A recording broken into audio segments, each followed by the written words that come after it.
जल परियों के शहर में एक छोटा सा परिवार रहता था। परिवार में 5 साल की गुड़िया अपने बड़े भाई मोहित और माँ के साथ रहती थी।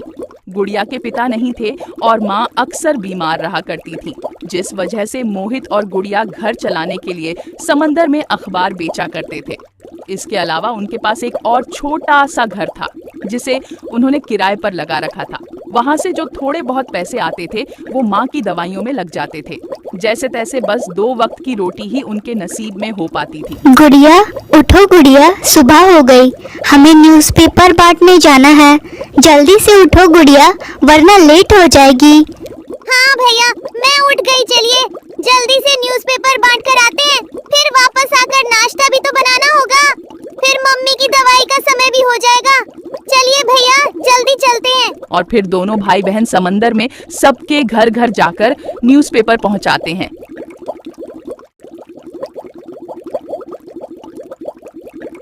काम खत्म करके जब वे घर वापस आते हैं तो देखते हैं कि उनकी माँ की तबीयत अचानक बहुत ज्यादा बिगड़ चुकी है। क्या हुआ मम्मी आपको?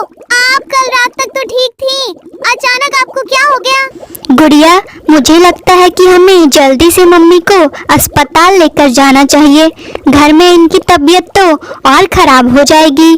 मैं जल्दी से एम्बुलेंस लेकर आता हूँ, तुम माँ के साथ ही रहना। ठीक है भैया, मैं मम्मी के साथ ही रहूंगी, लेकिन आप जल्दी आइएगा, मेरा मन बहुत घबरा रहा है। तुम चिंता मत करो गुड़िया, मैं जल्दी से एम्बुलेंस लेकर आता हूँ। और इतना कहकर मोहित एम्बुलेंस बुलाने चला जाता है और वे दोनों अपनी माँ को अस्पताल ले जाते हैं।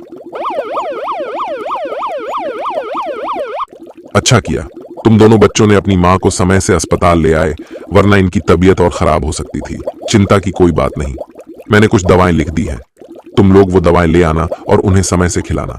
बिल्कुल ठीक हो जाएंगी तुम्हारी माँ। इतना कहकर डॉक्टर चला जाता है। डॉक्टर की बात सुनकर गुड़िया और मोहित की जान में जान आती है। आप चिंता मत करना मम्मी, आप बिल्कुल ठीक हो जाएंगी। डॉक्टर ने कहा है कि कुछ दवाइयाँ ले आना और मम्मी को खिलाना, फिर मम्मी बिल्कुल ठीक हो जाएंगी। बेटा, तुम दोनों बेकार में ही मुझ पर पैसे खर्च कर रहे हो। जब से तुम्हारे बाबा मुझे छोड़कर गए हैं, मुझे तो अब जीने की इच्छा ही खत्म हो गई है। मुझ पर तुम लोग जो इतने पैसे खर्च कर रहे हो हॉस्पिटल और दवाइयों में, बेटा तुम लोग ये पैसे बचा कर रखो, तुम्हारे भविष्य में काम आएंगे। मेरा क्या है बेटा, मैं आज हूँ कल नहीं रहूंगी। माँ, आप पागल हो गई हो क्या? ये कैसी उल्टी सीधी बातें बोल रही हो? आप नहीं रहोगी तो हमारा क्या होगा? आपने कभी हमारे बारे में सोचा है कि मेरा और गुड़िया का क्या होगा? और फिर मोहित और गुड़िया अपनी माँ को अस्पताल से घर ले आते हैं। डॉक्टर ने महंगी दवाइयाँ लिखी थी, जिसके लिए मोहित और गुड़िया के पास उतने पैसे नहीं थे। भैया, डॉक्टर ने जो दवाई माँ के लिए लिखी थी वो आप मेडिकल से ले आइए। दवाइयाँ तो मैं बहुत पहले ही ले आता, लेकिन दवाइयाँ बहुत महंगी हैं। दवाइयों के लिए इतने पैसे नहीं हैं हमारे पास। भैया, लेकिन अगर दवाएं समय से माँ को नहीं दी गई तो माँ की तबीयत फिर से खराब हो जाएगी। आप एक काम करो, हमारे दूसरे घर में जो किराएदार रहते हैं उनसे किराया मांगो, वैसे भी महीना पूरा होने वाला है। हाँ गुड़िया, तुम सही कह रही हो, तुम माँ का ध्यान रखो, मैं किराया लेकर आता हूँ। मोहित किराया लेने चला जाता है।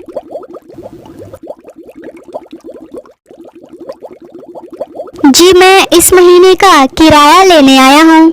लेकिन अभी तो महीना पूरा होने में 7 दिन बाकी हैं और तुम अभी ही किराया मांग रहे हो। अरे, कभी ऐसा हुआ है कि मैंने समय से तुम्हें किराया न दिया हो? मैं तो खुद ही तुम्हारे घर आकर किराया देकर जाता हूँ हर महीने। देखो, घर पर आकर ऐसे किराया मांग के परेशान मत किया करो। घर पर मेहमान आए हुए हैं, वो क्या सोचेंगे मेरे बारे में? जी माफ कीजिए, लेकिन मुझे पैसे की बहुत जरूरत है। मेरी माँ की तबीयत खराब है और डॉक्टर ने कुछ दवाइयाँ लेने को कहा है और दवाइयाँ बहुत महंगी हैं। मेरे पास उतने पैसे नहीं हैं, इसलिए मैंने सोचा कि इस महीने का किराया पहले ही मांग लूं। इसलिए मैं समय से पहले आ गया किराया मांगने। मोहित की बात सुनकर किराएदार मन ही मन सोचता है, अच्छा, तो इसकी माँ की तबीयत खराब है, बड़ा ही अच्छा मौका मिला है इसे ये घर हड़पने का। जी, आप क्या सोच रहे हो? जल्दी से मेरा किराया दे दीजिए, मुझे मेडिकल में माँ के लिए दवाई भी लेने को जाना है। देखो मोहित, मैं तुम्हें 7 दिन बाद ही किराया दे सकता हूँ। हाँ, लेकिन अगर तुम ये घर मुझे हमेशा के लिए बेच दो मैं तुम्हें पैसे अभी ही दे दूंगा। बोलो क्या कहते हो? जी नहीं, मुझे बस इस महीने का किराया दे दीजिए। अगर घर नहीं बेचना तो मैं तुम्हें 7 दिन बाद ही किराया दूंगा, जब महीना पूरा हो जाएगा। मोहित उदास होकर घर वापस आ जाता है। मोहित का उदास चेहरा देखकर गुड़िया कहती है, क्या हुआ भैया, आप बहुत जल्दी आ गए। और दवाई कहाँ है? आप दवाई लेने मेडिकल नहीं गए? माँ की हालत बुरी से भी बुरी होती जा रही है और आप अभी तक दवाई नहीं लाए। दीजिए मुझे पैसे, मैं ही मेडिकल चली जाती हूँ। बहन, मैं तो किराया लेने ही गया था। सोचा था किराया मांगने के बाद मेडिकल से दवाइयाँ ले आऊंगा, लेकिन वो किराएदार कहता है कि वो किराया 7 दिनों के बाद ही देगा, महीना पूरा होने के बाद। और उसने कहा कि अगर अभी पैसे चाहिए तो वो घर उसे हमेशा के लिए बेच दूं, तभी वो अभी पैसे देगा। भैया, लेकिन हम कर भी क्या सकते हैं? आप वो घर उसे बेच दो, वरना हम माँ के लिए दवाई कैसे लेंगे? आपने माँ की हालत देखी है। आप जाइए भैया और घर बेचकर दवाई ले आइए। हमारे लिए माँ जरूरी है, ना कि घर। मोहित किराएदार के पास चला जाता है और घर बेचकर उसे 10,000 रुपये मिल जाते हैं। किराएदार ने मोहित की मजबूरी का फायदा उठाया था और उनसे घर केवल 10,000 में खरीद लिया। मोहित जल्दी से पैसे लेकर मेडिकल जाता है और दवाइयाँ लेकर घर जाता है और माँ को दवाइयाँ खिलाता है। अच्छा हुआ भैया, आप समय से आ गए, मैं तो डर ही गई थी। लेकिन बहन, अब हम क्या करेंगे? हमारा घर तो बिक गया। किराए के पैसों से ही तो हम माँ के लिए दवाई खरीदते थे। अब हम क्या करेंगे? घर बेचकर सिर्फ 10,000 रुपए ही मिले हैं और ये भी कुछ दिनों में खत्म हो जाएंगे। फिर हम क्या करेंगे? न्यूज़पेपर बेचकर भी हमारे पास इतने पैसे नहीं हो पाएंगे कि हम घर भी चला सके और माँ के लिए दवाइयाँ भी खरीद पाएं। आप चिंता मत कीजिए भैया, हम कोई और रास्ता ढूंढ लेंगे। तभी उनके घर के बाहर कोई आया हुआ रहता है। मैं 2 दिनों से भूखा हूँ, कुछ खाने को मिल जाता तो बहुत मेहरबानी होती। कुछ खाने को दे दो बेटा। घर पे तो खाने के लिए कुछ नहीं है। खाना तो मैंने अभी तक बनाया भी नहीं और घर का राशन भी खत्म हो गया है। अच्छा कोई नहीं बेटा, मैं किसी और के घर जाता हूँ, क्या पता वहाँ मुझे कुछ खाने को दे। रुकिए साधु जी, आप बस 5 मिनट रुकिए। हमारे घर कुछ आलू बचे हुए हैं, मैं आपके लिए आलू का पराठा बना सकती हूँ। गुड़िया फटाफट साधु के लिए आलू पराठा बना देती है और उन्हें खाने के लिए देती है।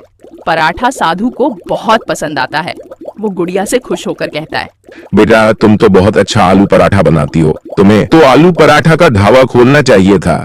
सच में ये आलू पराठा बहुत ही स्वादिष्ट है। अगर तुम ढाबा खोलोगी तो बहुत ग्राहक आएंगे तुम्हारे ढाबे पे। साधु गुड़िया से खुश होकर उसे आशीर्वाद के साथ साथ एक पोटली देता है जिसमें जादुई मसाला था और साधु वहाँ से चला जाता है। साधु की बात मानकर गुड़िया बचे हुए 7,000 रुपये में से कुछ पैसों से एक छोटा सा आलू पराठे का ढाबा खोलती है। मोहित उसकी मदद करता है। धीरे धीरे उसके ढाबे पर ग्राहक आने लगते हैं। अरे वाह बच्चों, तुम लोग इतने छोटे हो और अभी से ढाबा खोले हो, तुम्हारे हौसले की तो दाद देनी होगी। अच्छा बच्चों, ऐसा करो, जल्दी से 1 प्लेट गर्मा गर्म आलू पराठा खिला दो। गुड़िया फटाफट आलू पराठा बनाती है और गर्मा गर्म आलू पराठा ग्राहक को देती है। ग्राहक आलू पराठा खाता है और उसे वह पराठा बहुत पसंद आता है। आखिरकार गुड़िया ने जादुई मसाला भी जो पराठे में मिलाया था। बहुत अच्छे बेटा, इतनी कम उम्र में भी तुम इतना अच्छा आलू पराठा बना लेती हो। इतने स्वादिष्ट आलू पराठे तो मैंने आज से पहले कभी नहीं खाए। अब से मैं हमेशा ही तुम्हारे ढाबे पर आया करूंगा और साथ में अपने दोस्तों को भी लाऊंगा। ऐसे ही लगे रहना बेटा, बहुत आगे जाओगी। और धीरे धीरे गुड़िया के ढाबे पर ग्राहकों की भीड़ बढ़ती जाती है। उसके आलू पराठे के सब दीवाने हो चुके थे और धीरे धीरे गुड़िया और मोहित अपनी मेहनत से गरीबी को हराते हैं। और अब ना तो उनके पास पैसों की कमी थी और ना ही अच्छे घर की। अब वे अपनी माँ का इलाज भी अच्छे अस्पताल में करवाते हैं और महंगी दवाइयों के लिए भी उन्हें अब सोचना नहीं पड़ता था। और डॉक्टरों और अच्छे इलाज के बाद आखिरकार उनकी माँ बिल्कुल ठीक हो जाती है और गुड़िया और उसका परिवार अब खुशी खुशी रहने लगता है। तो कैसी लगी दोस्तों आपको आलू पराठा वाली जलपरी की कहानी? अगर आप चैनल पे नए हो तो चैनल को सब्सक्राइब कर लें और हमारे वीडियो को लाइक जरूर करें और आप हमें कमेंट करके जरूर बताएं कि आपको वीडियो कैसी लगी। तो मिलते हैं दोस्तों अब अगली वीडियो में।